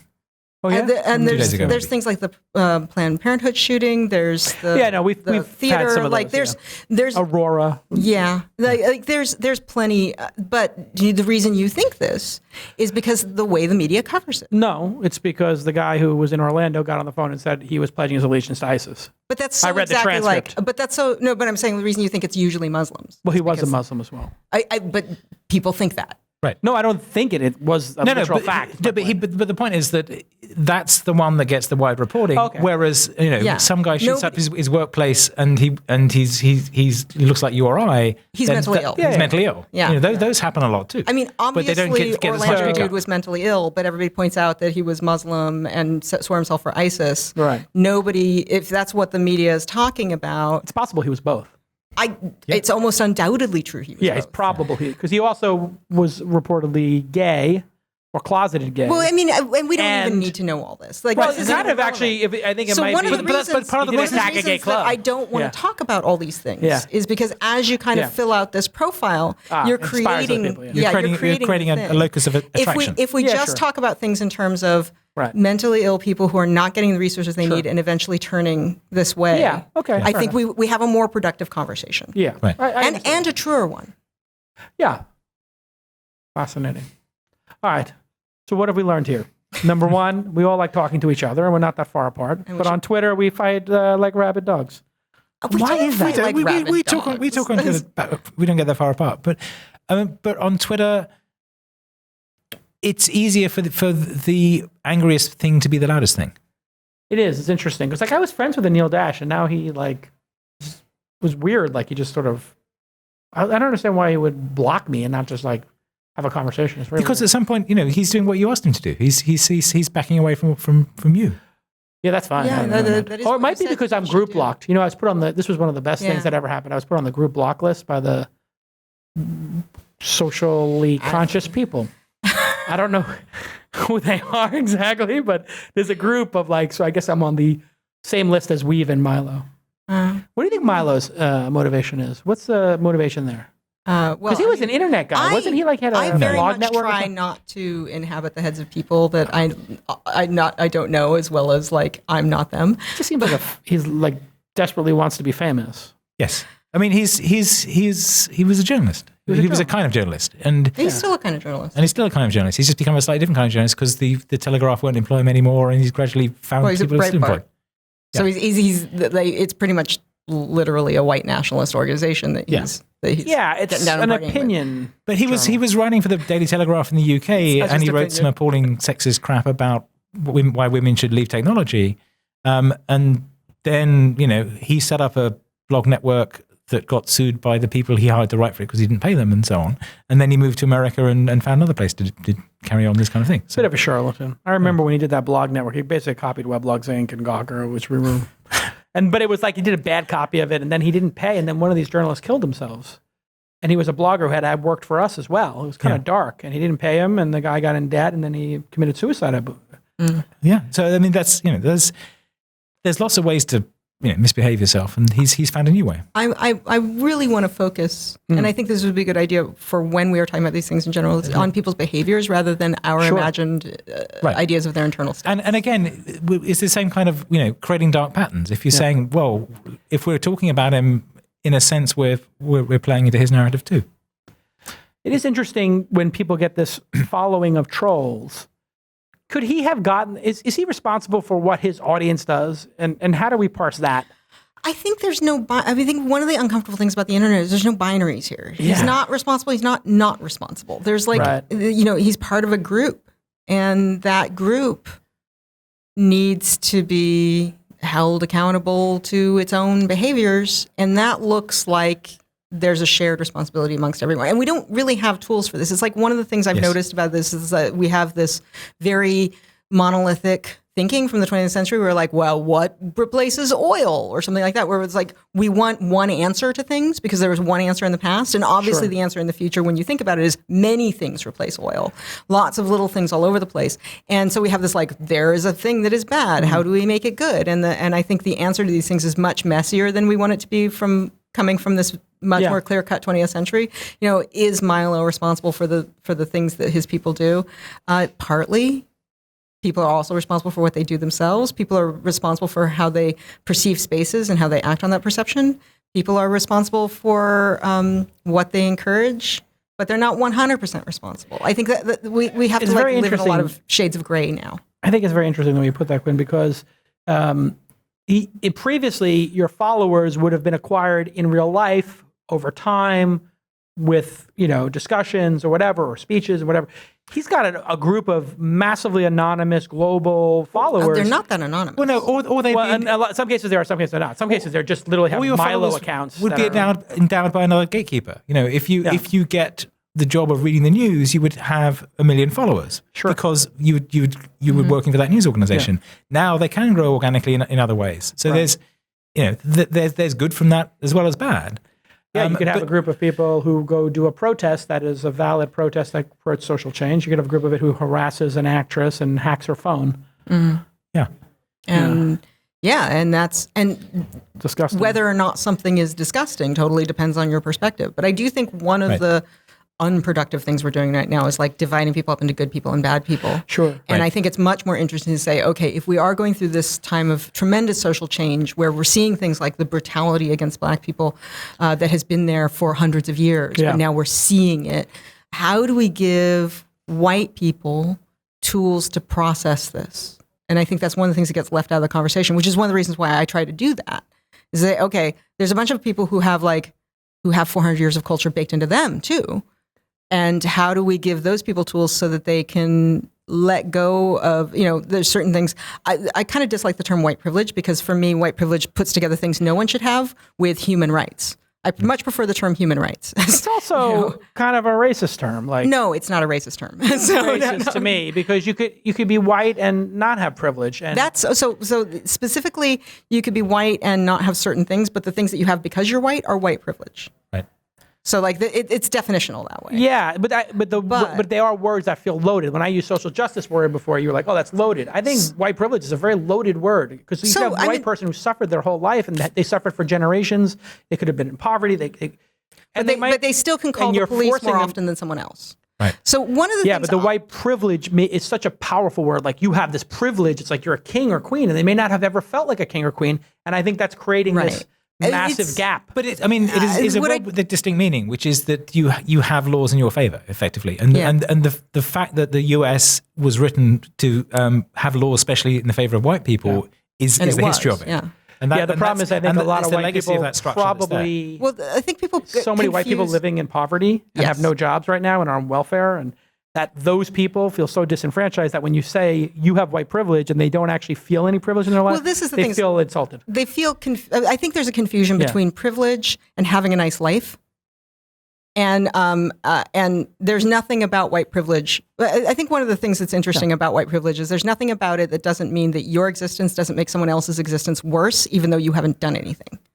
And that's terrible. And again, the thing I don't like about the term white privilege is that it takes things that should not be true and bundles them up with human rights.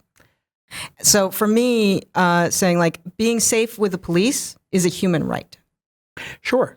And the fact that only certain groups of white people are safe with the police is, we can call that white privilege, but I want to divide that out from like, should be a human right versus like things that are only true for white people, which is also terrible and shouldn't be true. Yeah, it seems so counterproductive to use that term because you could just say there's bias in the policing of our people. The nice thing about white privilege, and I'm saying this as somebody who doesn't like the term, but the nice thing about white privilege is it does create a linguistic package to describe, have you ever read Peggy McIntosh's essay on this? No. I strongly recommend Unpacking the Invisible Knapsack. Yeah. And it examines like the things that are true about her because of her skin color. And I actually encourage people to write their own knapsack, to read that and then like do a blog post saying, these are the things that are true for me. I never have to worry about X. No, there's definitely truth to it. I find anytime they put like your gender or race in the word and try to use it as like, well, it's trying to look at things that are hard to look at. And I understand it's because it's hard to look at. Yeah, it's uncomfortable, but it just feels it's also trying to like make you uncomfortable. It feels like very attacking when people use it. The way people use it is like you're white privilege and you have white privilege. It's very like specific to the person. You have white privilege. You haven't experienced. But people will say that to you at the point where they think you're making an assumption that you haven't examined. That's the point. Is it's about unexamined assumptions. Misused. I think people say it who don't even know me. No, but when you say, Quinn, you should have called the police. When I called the police, it was great. In a sense, you're doing that. Well, when Quinn calls the police and they say, well, what are you bothering us with this crap for? Yeah. They've made an assumption because of you and the lifestyle you live, the persona you project. Well, maybe also that I sent it by FedEx and by certified mail too, because when you send something that way, they know there's going to be a legal case behind it. FedEx and certified mail is expensive. Yeah, you're basically sending $20. A signal. That matters in the world of freelance journalists. It's 1 hour of pay, but yes, it does. There's definitely a cost to it, but a minor cost. But a minor cost to you. Yeah. If I'm basing it not to me. You're making it about me. I'm making it about the hourly wage. Jason, let me finish in America. my sentence. Okay. A minor cost to you might at some point be a tremendous cost. If you are, I have had to budget food. Yeah, me too. And $20 is the difference between feeding my daughter a couple lunches, her school lunches for a week. Yeah. Like that covers school lunches for a week. For sure. And giving my daughter healthy food. So like, if the question is, can I send this to the police or give my daughter healthy food? Yeah. And that is the debate for a lot of people. If that's the debate, then it's a hard one. Yeah. Yeah. I'm basing it on, I think, 1 hour of work, but yeah. Some people, but $20 an hour is extremely good. Well, the minimum wage is 15 now. No, it isn't. No, in a lot of cities it's 15. We're moving to 15. Not yet. No, I thought it's not there yet. That's San Francisco is 15, isn't it? No. What is it for 12 now? It's 9, and if you're in food service, it's 2.15 or something. It's It's quickly going to be 15.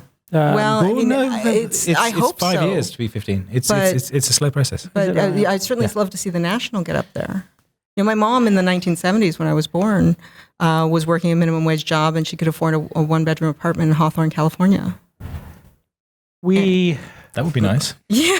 Well, it's interesting. We got to income disparity. There definitely is a social injustice with income, and that needs to change. And I think that's really what this election has become about, is that so many people feel disenfranchised. And yet, I promise you, this election will do nothing to resolve that. Yeah. The good news is, the biggest increase in incomes has been for the lower quartile of incomes in the last year. So because of the outrage and because of social pressure, places like Walmart, Apple, and because of competition, because of the lowering unemployment rate, but people are getting competitive and they're realizing, if we pay people slightly more per hour, they don't turn over as quick and they are more loyal.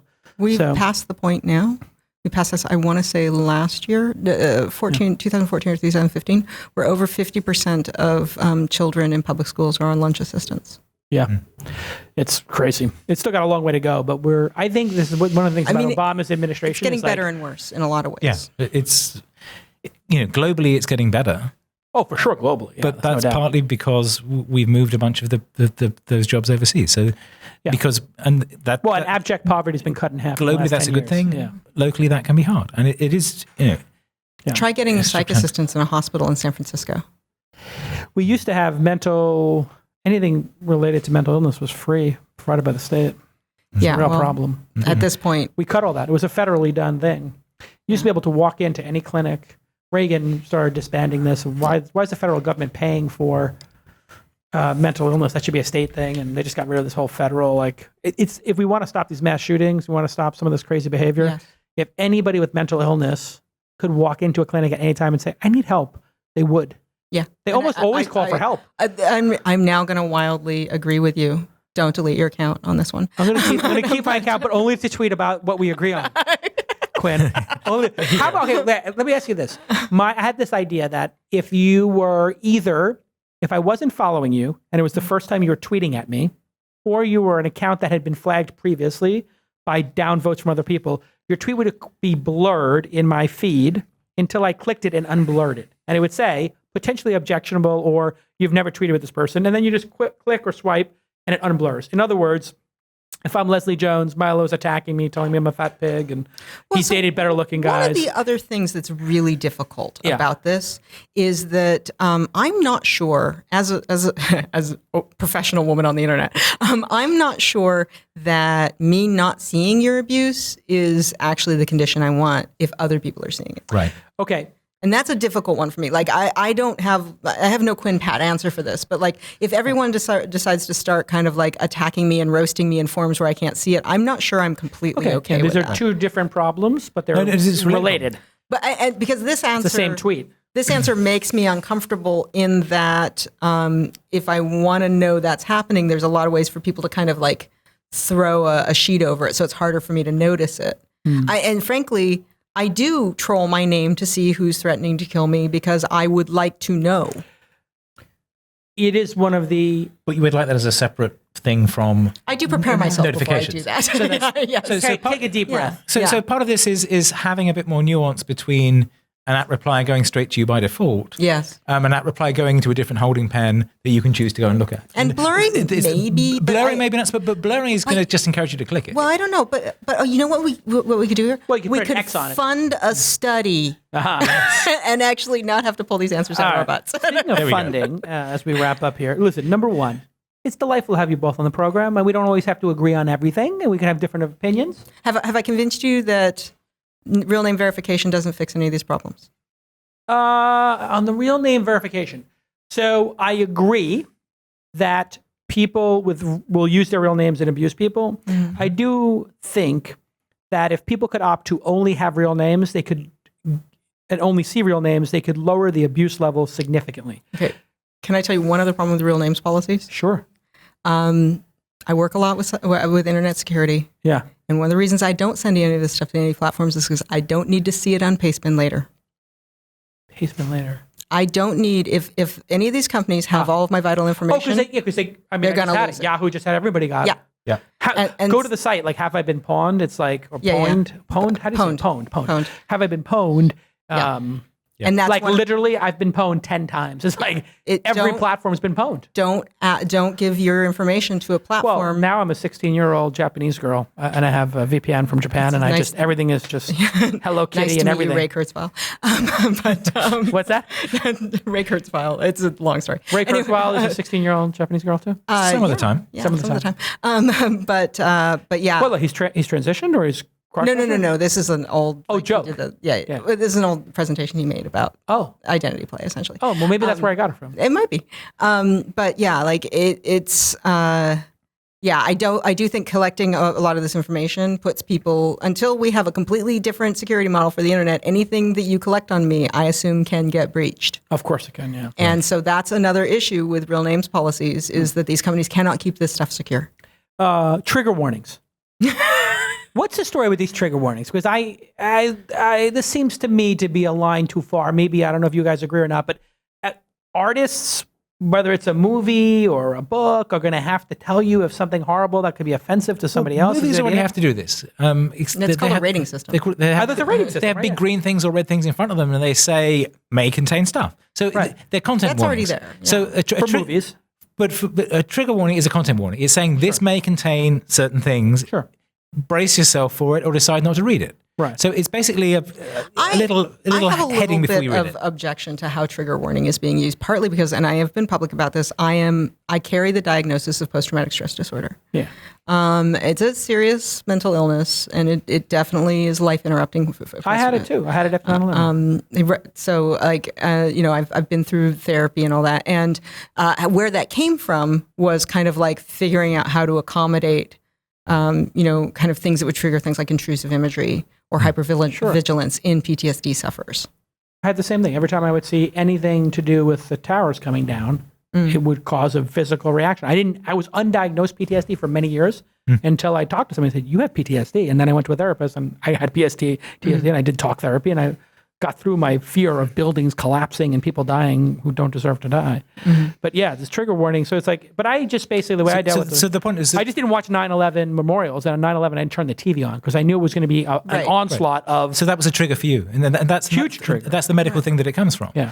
And I feel like that's a perfectly valid, like just letting people know it's there. Yeah. Now, I do think that it kind of gets overused a little bit. Now, it's for me that overuse isn't exactly. That's not the hill I want to die on. No, if I mean, overuse it, I don't prefer care. not to see this. Yeah. I don't need to see this, but it's not actually triggering PTSD.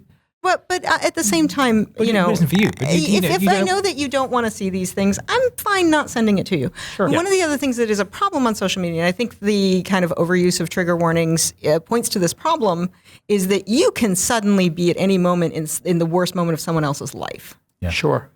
And we do not have emotional and mental equipment for dealing with that fact. Usually, if you're in the middle of someone else's Williams' life, kids come to mind when he died. Oh, well, people also were just abusing his daughter online. Which is there was that, but not just that. Like what I mean more specifically, like Philandra Castillo's fiance. Like you're suddenly looking through her eyes at the worst moment of her life, and that's your emotional day. Huh. And I do think like you could fill your day with the most horrific endings of other people's lives. That's what you could do all day, Jason. Yeah, well, no, it's interesting. Steven Pinker has a book, Our Better Angels, where he basically talks about how your chances of being murdered are just plummeting. Your chances of living a violent death is plummeting, but it feels like the chances are increasing dramatically because we have cameras and every horrible death is recorded and played back over and over again in a Vine loop or a TV loop. And it's our entertainment too. Yeah, we want to see it. There's this running joke about, Inspector Morse, more people dying in Inspector Morse than have been murdered in Oxford in 200 years. Yeah.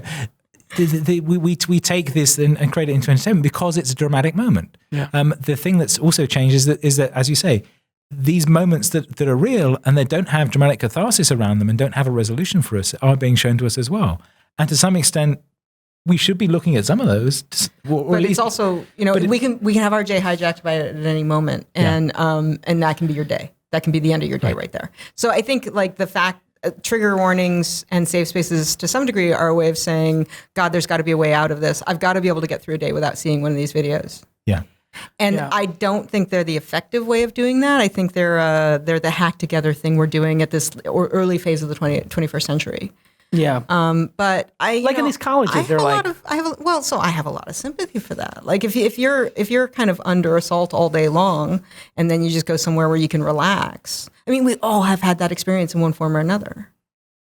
Yeah, I just think like going to college and then being like, I don't want to hear other people's opinion is kind of like, why are you going to college? No, because I think a lot of it, there's a few people like that, but I think a lot of it, and there's a few cases where I'm just like, okay, this is out of hand, but it's people trying to cope. Yeah. I recognize that. But a lot of it is like, I don't want to have to hear everybody else's opinions all the damn day.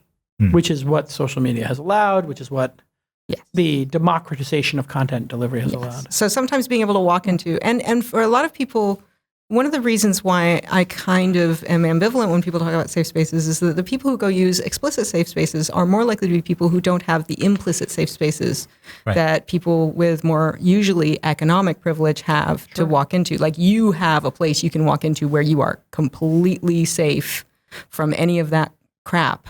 Because I'm going to go ahead and guess, Jason, that you don't have a bunch of roommates. United States. The United States. Planet Earth. But you have a place where you're with your people. You're in privacy. Yeah. And so for people the who office we're in, we have to show ID to get in here. For people who don't have that, having an explicit space where something about them is not going to get them into trouble. Yeah, that's wonderful. Yeah, I mean, the idea of if you don't like them, don't go there. Yeah. Well, it's like sheltering yourself from the reality of what's happening in the world. There's a downside to that. And this is also nice. Ignorance can be bliss. Like, if you never want to see the ISIS beheading videos, you never have to subject yourself to it. But if everybody took that approach to what happened with Hitler and never see what happened in the concentration camps, we could never understand it, nor could we react to it and say, hey, we have to go there and get that guy out of power. It's never going to be that black or white. Right. If you're looking at these things not everyone all has day, to see it. Not everyone has to see them? Yeah. Well, so you're saying that, wait, hold on a second, Kevin. You're saying not everybody in the world needs to see what happened at the Holocaust? Not everyone needs to see what happened if they can read a description of it, or a summary of it. Yeah, some people, including myself, might say, I think everybody needs to see it. I think everybody needs to see it because when 6 million people are murdered like that, I think everybody needs to see exactly how sick and depraved the world can be. Right. I don't think anybody deserves a safe space from that. I think everybody should see it. But that's me. But it's the same. It's like, So if there's a person people out need there to see who's the people gonna have jumping a off the nervous towers breakdown. that would set you off. That would. I think they should see it, actually. And when it came to the Holocaust or it comes to something really bad like that, I think the world needs to know. And I think that's where outrage comes from, that we have the wherewithal to actually go and send our boys to go kill that guy. That was many years ago. None of us were alive then. Yeah. Everyone, what if I say to you, everyone needs to see the Mexican cartel murders? Yeah, when we get to like the level of like, what murder do you need to see? Every murder of one person, or do you need to see? I'm happy to say, I've seen Mexican cartel murders. Sure. And I've seen somebody like there were chainsaws and all that. And I'm happy to say, you shouldn't watch that. No, nobody should see it. I'm happy to tell you, don't look at this. Let me tell you that it happens. Yeah, I do think if we could see what's going on in North Korea right now, in the gulags there, where people... Well, no, but we couldn't change it. If the world saw what was... I believe if a video came out about what's going on in the essential concentration camps in North Korea, and people could know the level of suffering. I mean, there could be hundreds of thousands of people right now being tortured in North Korean prisons. We don't actually know exactly how bad it is. We do know that people are being tortured day in and day out. Gang raped, tortured. You've seen all these horrific things happening in Syria. Why haven't you stopped it, Jason? Here's the thing.